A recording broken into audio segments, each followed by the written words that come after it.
अस्सलाम वालेकुम फ्रेंड्स, आज हमारा टॉपिक है परमिट टू वर्क सिस्टम।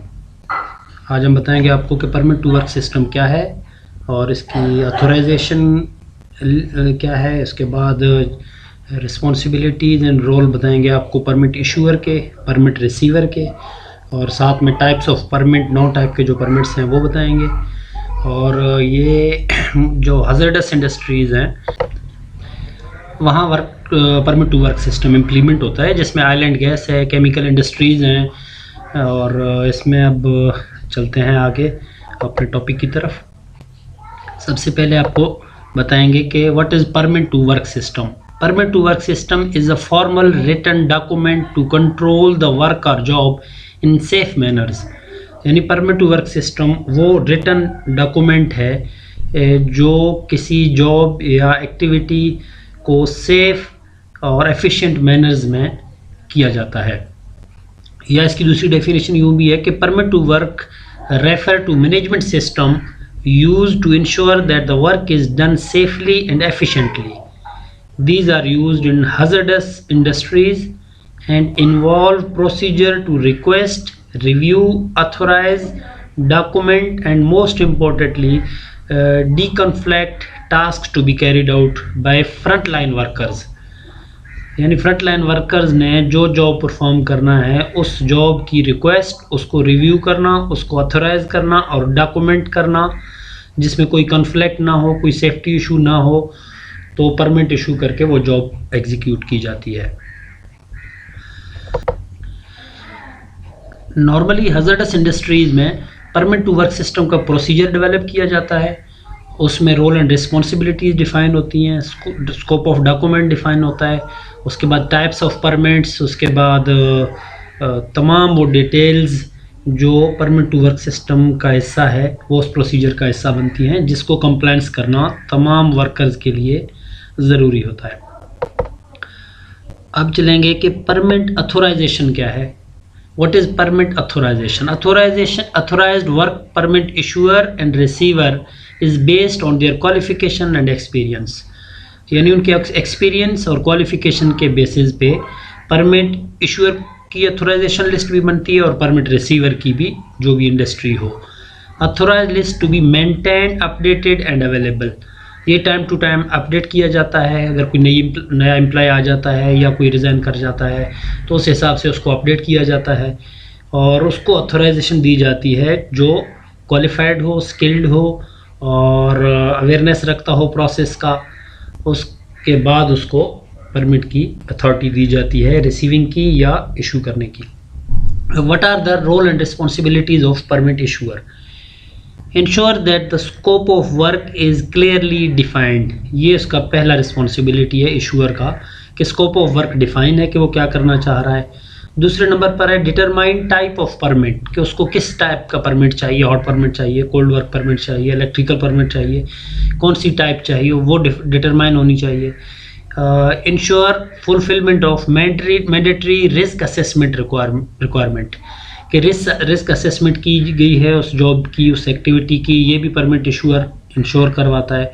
उसके बाद इसकी रिस्पॉन्सिबिलिटी है कि evaluate the physical condition of area. जिस एरिया में जॉब परफॉर्म करना है उस एरिया की फ़िज़िकल कंडीशन और सेफ्टी के लिए उसकी असेसमेंट की जाती है, विज़िट किया जाता है एरिया ऑपरेटर के ज़रिए। परमिट इशूअर और रिसीवर दोनों तरफ से उसका विज़िट करते हैं। उसके बाद परमिट इशूअर की रिस्पॉन्सिबिलिटी है कि वो सेफ्टी के हवाले से ब्रीफिंग दे परमिट रिसीवर को कि वहाँ क्या हज़ार्डस हैं और प्रोसेस के हवाले से या सेफ्टी के हवाले से। Next, ensure necessary tags, isolation, lockout, tag out are in placed. ये उसकी रिस्पॉन्सिबिलिटी है कि उस इक्विपमेंट पे लॉकआउट, टैग आउट इम्प्लीमेंटेड है, प्रॉपरली आइसोलेटेड है। ये भी परमिट इशूअर की रिस्पॉन्सिबिलिटी है।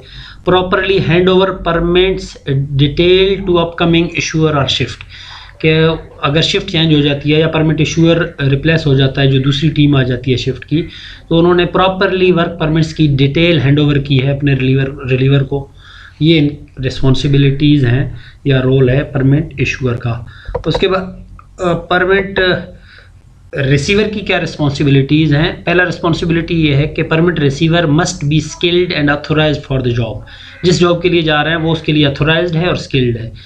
Build skill team as per scope of work, जिस तरह का आपका स्कोप है उस हिसाब से आपने टीम बनाई है जो परफॉर्म करेगा जॉब।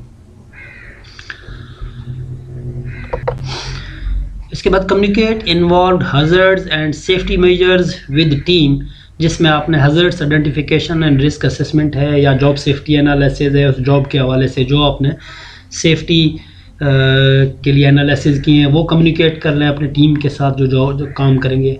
उसके बाद परमिट रिसीवर की रिस्पॉन्सिबिलिटी है कि वो जॉब को खुद सुपरवाइज़ करे, और जो परमिट की कॉपी है, keep copy of the work permit at site, जिस साइट पे काम कर रहे हैं वहाँ अपना परमिट की कॉपी साथ रख लें। Coordinate with permit issuer regarding completion, suspension, extension of the job. आप जॉब कंप्लीट करते हैं या सस्पेंड करते हैं या एक्सटेंड करते हैं टाइम 12 आवर्स के बाद, एक परमिट की का टाइम है 12 आवर्स, उसके बाद एक्सटेंड करते हैं तो आपने कोऑर्डिनेट करना है परमिट इशूअर के साथ। क्लोजर ऑफ परमिट, जब जॉब कंप्लीट हो तो इंश्योर कर लें परमिट की क्लोजर और एरिया का हाउसकीपिंग और मैकेनिकल इंटीग्रिटी ऑफ इक्विपमेंट्स की, ये भी उसकी रिस्पॉन्सिबिलिटी है। किसी हज़ार्डस इंडस्ट्री में कितने टाइप्स ऑफ परमिट्स होते हैं वो थोड़ा सा आपको बता दें। सबसे पहला है हॉट वर्क परमिट। ये नॉर्मली इशू होता है किसी इग्निशन या स्पार्क के लिए, अगर आपने वेल्डिंग जॉब करनी है या ग्राइंडिंग जॉब करनी है जहाँ स्पार्क और इग्निशन इन्वॉल्व है तो हॉट वर्क परमिट आप इशू करेंगे, वहाँ फायर के चांसेस हैं। दूसरे नंबर पर है कोल्ड वर्क परमिट। यहाँ स्पार्क इन्वॉल्व नहीं है, प्रोसेस एरिया में आप काम करेंगे लेकिन कोई स्पार्क इन्वॉल्व नहीं होगा, तब वो कोल्ड वर्क परमिट इशू होगा। Confined space entry work permit, ये होगा किसी टैंक या वेसल्स या लिमिटेड एंट्री में आपने एक्टिविटी करनी है तो कन्फाइंड स्पेस वर्क परमिट। उसके बाद एक्सकेवेशन एक्टिविटी करनी है कोई केबल लेइंग के लिए या पाइप अंडरग्राउंड बिछाने के लिए, उसके लिए खुदाई या डिगिंग या एक्सकेवेशन के लिए एक्सकेवेशन वर्क परमिट होगा। अगर आपने कोई टेस्टिंग करनी है रेडियोलॉजी या रेडियोग्राफी या रेडिएशन जहाँ इन्वॉल्व हो तो उसमें आप रेडियोलॉजी या रेडियोग्राफी वर्क परमिट इशू करेंगे। इलेक्ट्रिकल आइसोलेशन या डी आइसोलेशन के लिए इलेक्ट्रिकल परमिट होगा और उसमें लोटो इम्प्लीमेंट होगा, जैसे लॉकआउट टैगआउट प्रोसीजर है। उसके बाद आपने अगर व्हीकल एंट्री करना है कोई प्रोहिबिटेड एरिया में या प्रोसेस एरिया में तो व्हीकल एंट्री परमिट लेंगे आप, तब आप व्हीकल अंदर ले जा सकते हैं। इसके अलावा रिगिंग वर्क परमिट है, किसी हैवी मटेरियल या इक्विपमेंट को मूव कराने के लिए आप रिगिंग परमिट लेंगे जहाँ क्रेन वगैरह यूज़ होंगे। इसके बाद एक है ब्लैंकेट वर्क परमिट, ये अमूमन होता है लॉन्ग टर्म के लिए या किसी प्रोजेक्ट एक्टिविटी के लिए, तो आप अगर डेली परमिट नहीं ले सकते तो ब्लैंकेट परमिट लेते हैं, उसको सिर्फ एक्सटेंड करते रहते हैं अकॉर्डिंग टू नेक्स्ट शिफ्ट। तो ये आज का हमारा टॉपिक था, ये टाइप्स ऑफ वर्क परमिट बता दिए। वर्क परमिट होती क्या है, एक डॉक्यूमेंटेड एक प्रोसीजर है जिसके तहत आप कोई एक्टिविटी परफॉर्म करते हैं किसी भी हैज़ार्डस इंडस्ट्री में, और जॉब और रिस्पॉन्सिबिलिटीज़ आपको परमिट इशूअर और रिसीवर के बता दिए। तो नेक्स्ट आपको इसी टॉपिक पे इससे रिलेवेंट हॉट वर्क परमिट या कोल्ड वर्क परमिट पे भी वीडियोस बनाएंगे। Thank you for watching.